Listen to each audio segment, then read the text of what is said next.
मस्त आलं ना. अरे हे तिघं असते तर अजून मजा आली असती. कुठे गेले ते दोघं? ते बोलव ना त्यांना. थांब. हाय का आले. चल. मानसी कुठे? बाबा, मानसी घरी गेली. का? ऍक्च्युली आपण सगळ्यांनी तिला एवढं चिडवलं ना, तिला काही सुचलंच नाही काय करावं ते, म्हणून निघून गेली घरी. लाजली की काय? बहुतेक. म्हणजे ती म्हणत होती की मला खूप ऑड वाटतंय, सो मी निघते असं म्हणून ती घरी गेली. बरोबर ना विक्रांत? काय ग मोनिका, इतकं काय बोलायचं होतं तुझ्याशी तिला? तुला काय करायचं रे नानू मामा? बाबा अहो असू दे, ॲब्सोल्युटली ओके. मला ना नानू मामांचा हा स्वभाव खूप आवडतो. ती मला म्हणत होती की सलील पंडितचा स्वभाव कसा आहे ते तिला अजून जाणून घ्यायचंय. सो तिचं म्हणणं होतं तू मोठी बहीण आहेस, सो तूच बोलून घे. असंच बोलली ना विक्रांत?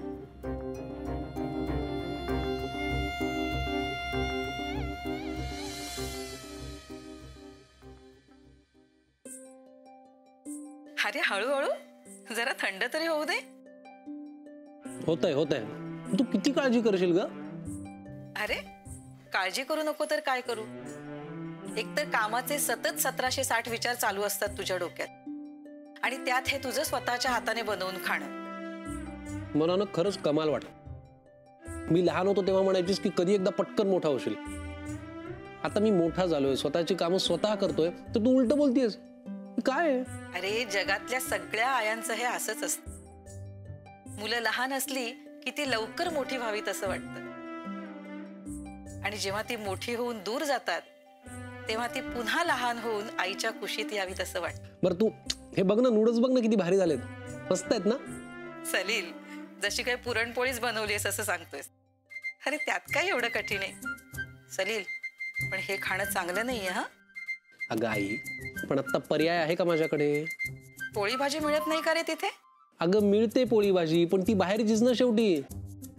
त्याच्यापेक्षा हे मी माझं स्वतः करून खातो. म्हणूनच तुला घरात प्रेमाने बनवलेली पोळी भाजी मिळावी म्हणूनच ही सगळी धडपड चालली आहे. काय म्हणाली? नाव काय रे तिचं? ती ना मानसी देशपांडे. चेहऱ्यातला बदल कळतोय. हा आई प्लीज. झालं का पक्क? चालू आहे, म्हणजे भेटी चालू आहेत, बघू. हे बघ, आणखी 2 स्थळं आली आहेत. काय कळवू त्यांना? आणि फोटो पाठवू का?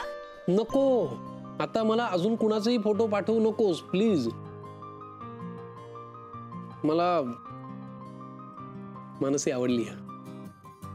हो का? चेहऱ्यातला बदल कळतोय. हा बघू जरा साहेबांचा चेहरा. चला बाय, उद्या बोलू. Bye bye.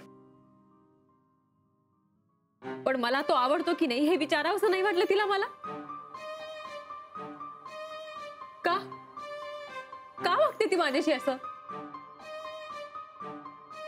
आणि हे आतापासून नाहीये, लहानपणापासून हे असंच आहे. तू कशा संबंधी बोलतेस ते सांगशील का जरा? मी असं वागताय जणू काही तुम्हाला काहीच माहित नाहीये. अगं पण तू का तणतणत आलीस? हे तू सांगितल्याशिवाय आम्हाला कसं कळेल? मला ना कंटाळा आलाय. सलील काही बोललाय का? याच गोष्टीचा कंटाळा आलाय मला. माझा कुणीच विचार करत नाही. नेहमी आधी बाकीच्यांना काय वाटतंय हे बघायचं. आधी ताईचा विचार, आता सलीलचा विचार. पण माझ्या मनात काय चाललंय हे कुणाला जाणून घ्यायची इच्छा नाहीये. असं कोणी म्हटलं? असं तुमचं आणि सगळ्यांचंच वागणं सांगतंय. अगं बाळा, पण एवढं झालंय काय ते तुम्ही ताईला विचारा.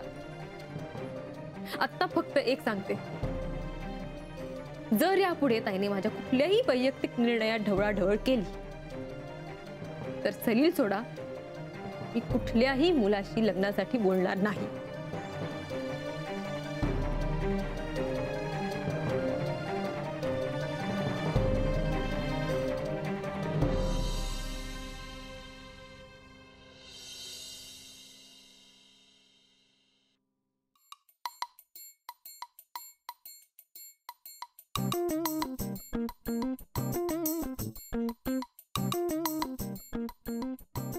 कंटाळा आला मला. त्यात ना हा मधू सुद्धा नाही गप्पा मारायला. हा बबन्या सुद्धा कुठे गे. या या बबनराव या. आलात? हो. छान छान. अरे किती वेळ झाला. काय झालं ओरडायला रानू मामा? काय झालं ओरडायला म्हणजे? अरे मी इथे पहारा द्यायला होतो म्हणून या दुकानात चोरी वगैरे काही झाली नाही. अरे सरळ सताड दुकान उघडं ठेवून निघून गेला होतास. अहो मधुशेठ होते ना इथे. अहो मला अलका वहिनीने सांगितलं पटकन जा आणि विमबार घेऊन ये. अहो म्हणून घाईघाईत गेलो. विमबार? इतके पिशवी भर? अरे इतके कशाला आणलेस? इतके नाही हो, एकच. अहो या विमबार मध्ये लिंबू असतं, लिंबू. भांडी कशी स्वच्छ आणि चकचकीत होतात. 100 लिंबांची ताकद असते विमबार मध्ये. शक्तिशाली आणि सॉलिड आहे हा. वा. अहो तुम्हाला सांगतो नानू मामा, आजकालच्या बायकांना हाच शक्तिशाली आणि सॉलिड विमबार आवडतो माहितीये. मग अरे बबन, किती उशीर. आईनी सांगितलं सगळं सामान आणलंयस ना? आणलंय सामान आणलंय मी सगळं. हो सामान आणलंय. शिवाय तो अलकाला पाहिजे होता तो भीम बार सुद्धा आणलाय. हो ना, बरं झालं. अहो नानू मामा, यांनाच विचारा ना विमबारच का हवाय तो. म्हणजे काय? त्याशिवाय किचन मध्ये आई दुसरं काहीच वापरत नाही. काय आहे, अलका वापरेल ग. काय आहे, ती जुन्या जमान्यातली आहे. पण तुम्ही नवीन जमान्यातल्या मुली, तो विमबार वापराल का? अर्थात नानू मामा. म्हणजे आजकालच्या मुली, माझ्या किंवा मानसी सारख्या मुली कठीण कठीण आव्हानं सुद्धा सहज पेलतात ना. अगदी तसाच माझा विमबार चिकट डाग सुद्धा सहज साफ करतो. म्हणूनच तर मानसीने मला सुचवलं होतं. ठीक आहे ठीक आहे, करा. काय चकचकीत करायचे ते करा. बरं बबन, तू सामान घेऊन येशील ना आतमध्ये? आणतो. चल पटकन, आई थांबल्यात.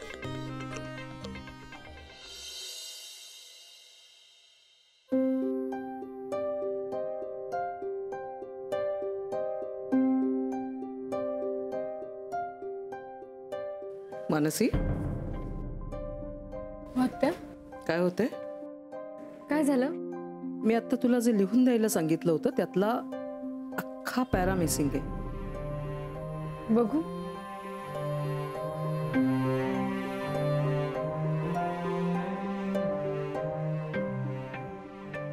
नक्की सगळं ओके आहे ना?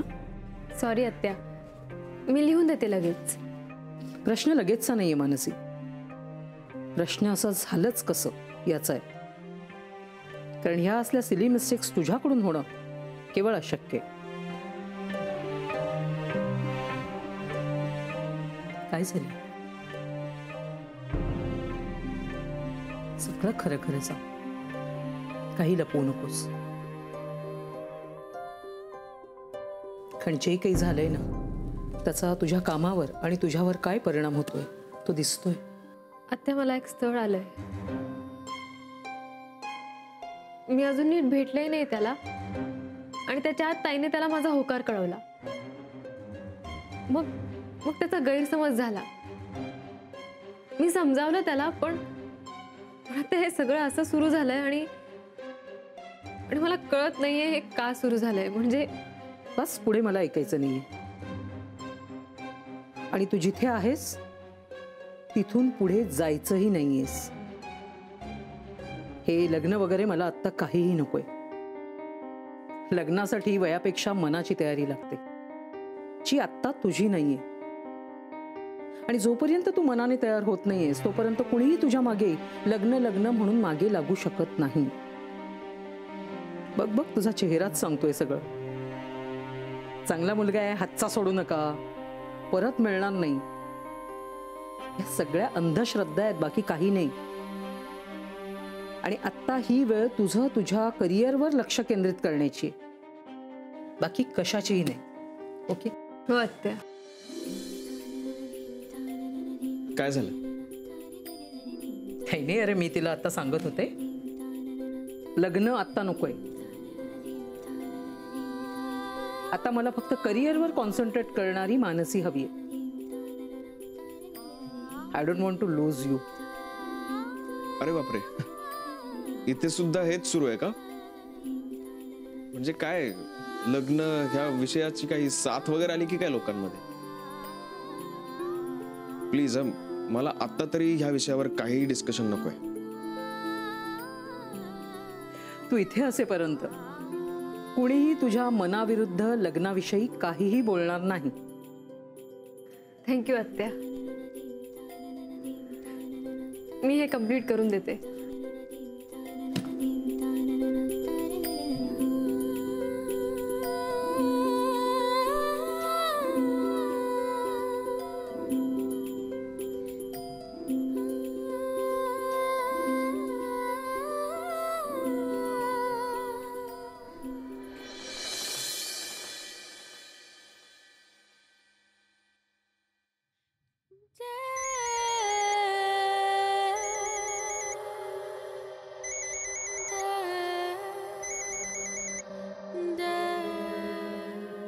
हा वकील साहेब, कोर्टाची पुढची तारीख कळली का?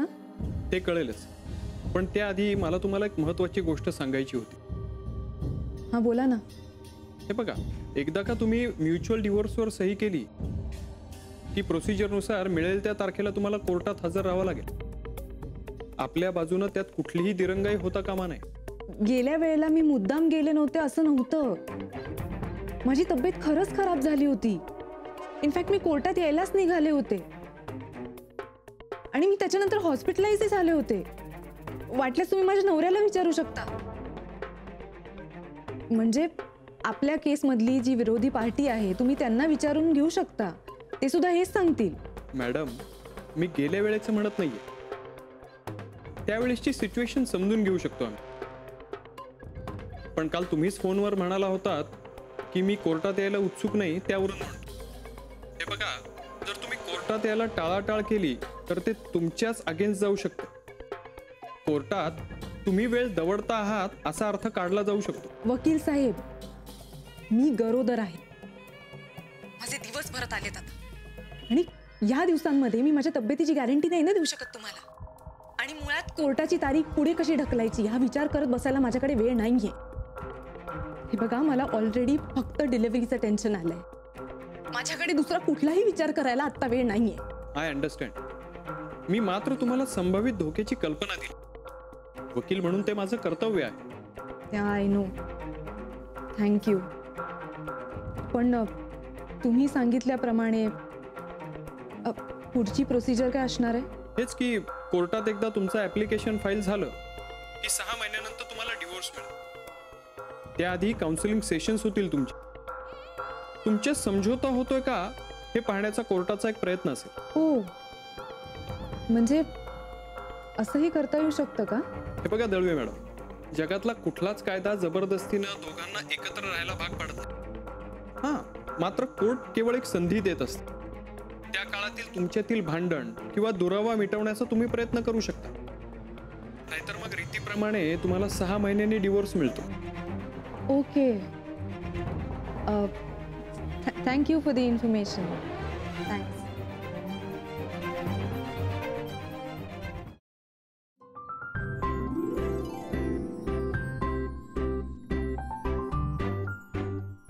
एक्सक्यूज मी मॅम, तुमच्यासाठी हा बुके आलाय. बुके? माझ्यासाठी? नुसता बुके नाही आहे, त्याच्याबरोबर एक कार्ड आहे आणि त्याच्यावरती शायरी पण लिहिलेली आहे. सॉरी हं मॅम, मी चुकून वाचलं. बघू.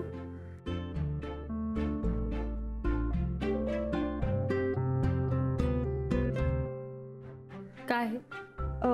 काही नाही.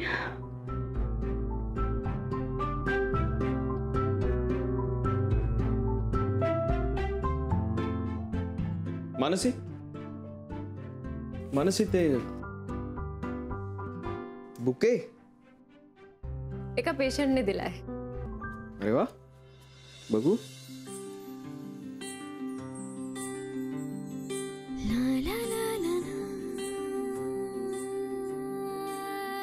कभी कभी समय भी गुलाब लगता है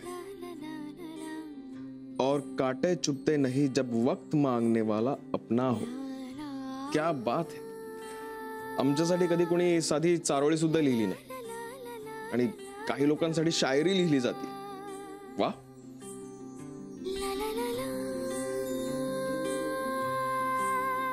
बुके पाठवणारा पेशंट खूप रोमॅन्टिक आहे, नाही? विक्रांत, मग तू खोटं कशाला बोलतेस? नाही तर काय, हल्ली ज्याला त्याला माझ्या लग्नाशिवाय दुसरं काही दिसतच नाहीये. टीव्हीवरच्या ब्रेकिंग न्यूज पेक्षा हॉट टॉपिक झालाय हा. ते तर होणारच ना. तुझं वय खूप वाढलंय. काय? आणि ते तुझे केस बघ, तुझी स्किन बघ, किती सुरकुत्या पडल्यात. त्यामुळे ते दिसतंय. तर सगळ्यांना काळजी लागली ना, म्हणून नसं होतं. हो, आधी स्वतःला आरशात बघ. माझं तर वय झाल्यासारखं वाटतंय, तुझं तर झालंय. आयडियली मी तुला आजोबा अशी हाक मारायला हवी. माझं जाऊ दे, माझं लग्न झालंय, पण तुझं काय? माझ्या वयाचं काय ते मी बघून घे. You don't need to worry about that. बरोबर आहे, मी तेच सांगतोय. तुलाच बघावं लागणार आहे. तुझं वय वाढलंय ते आरशात बघ जा. ओके? एक्सक्यूज मी सर, तुम्हा दोघांना निर्मला मॅमनी शेजारच्या केबिन मध्ये बोलावलंय. ठीक आहे, त्यांना सांग आम्ही आलोच.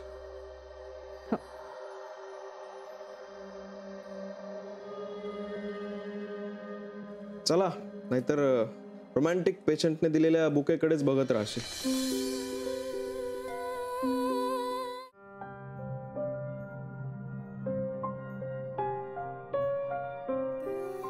हॅलो आत्या. हा चार्ट आहे. कसला चार्ट?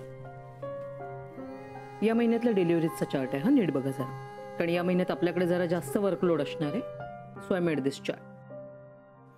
हा चार्ट मी या कारणासाठी बनवलाय, कारण कदाचित माझं 2-3 वेळा मीटिंगसाठी बाहेरगावी जाणं होईल. यात सगळ्या डिलिव्हरीचे डिटेल्स आहेत. आणि हा विक्रांत, मोनिकाच्या डिलिव्हरीचे डिटेल्स ते तू त्याच्यात फीड कर आणि पूर्ण करून टाक. ओके.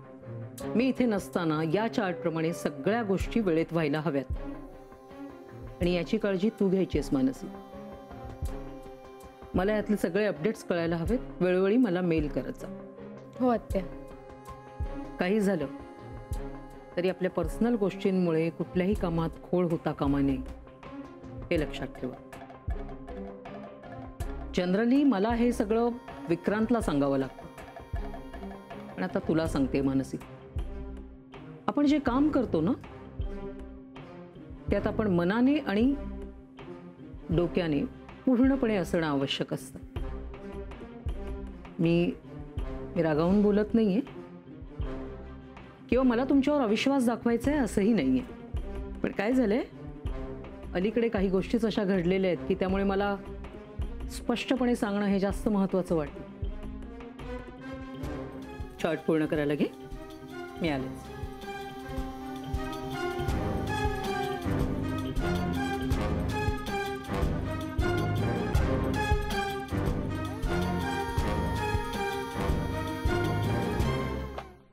ठीक आहे, this way please. Hello. Hello, मी सलील पंडित. बोला. मला मानसी देशपांडेंना भेटायचं आहे. ठीक आहे, तुम्ही बसा, मी आलेच. हो. तुम्हाला काही चहा कॉफी हवी आहे? No thanks. ठीक आहे, तुम्ही बसून घ्या. हो.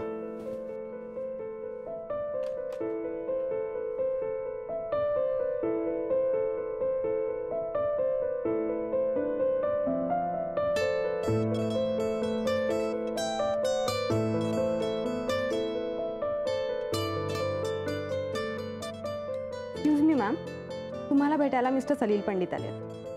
काय? हो, ते बाहेर वेट करतात. सारिका थांब.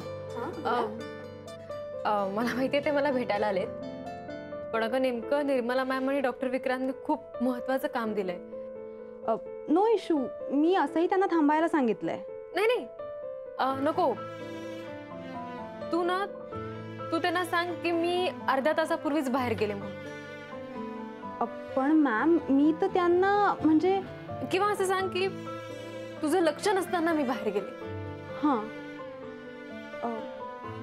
पण मॅम, जर का ते मला म्हणाले की मानसी मॅम येईपर्यंत मी थांबतो, तर